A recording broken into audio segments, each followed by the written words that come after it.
Bible to business. Let's get to it. I'm Scott Robbins. I'm the owner of a cleaning company, started back in 2020. What I want to talk today about is compassion. Now, I'm not going to quote really any Bible verses.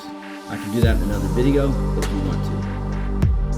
But throughout Jesus' ministry, he talks a lot about compassion. Him having compassion, showing compassion is very common in his ministry and when you go through the Gospels.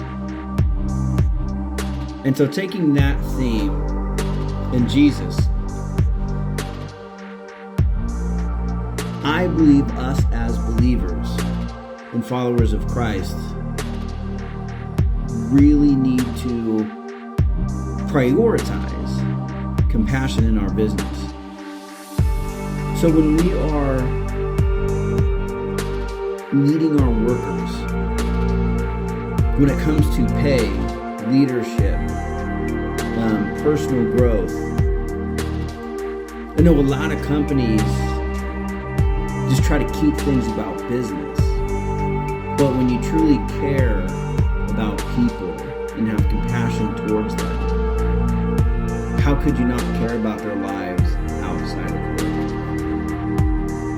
work? How could you be okay with paying them minimum wage and not structuring the revenue to give them opportunities to make more, to have that financial stability? So our mission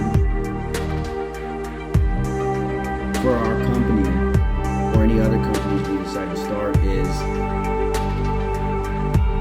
to provide financial stability to our workers, to enrich the lives of our customers, and to spread the words and the teachings of Jesus Christ through meaningful words and actions.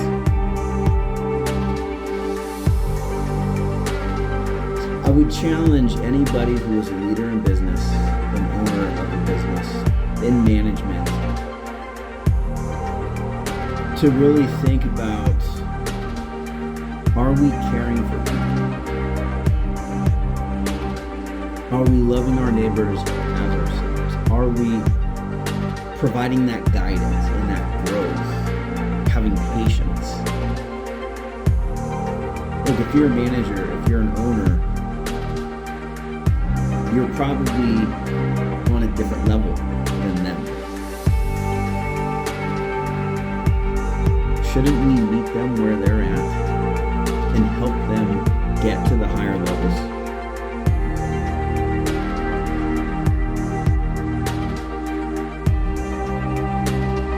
That's my challenge to you today.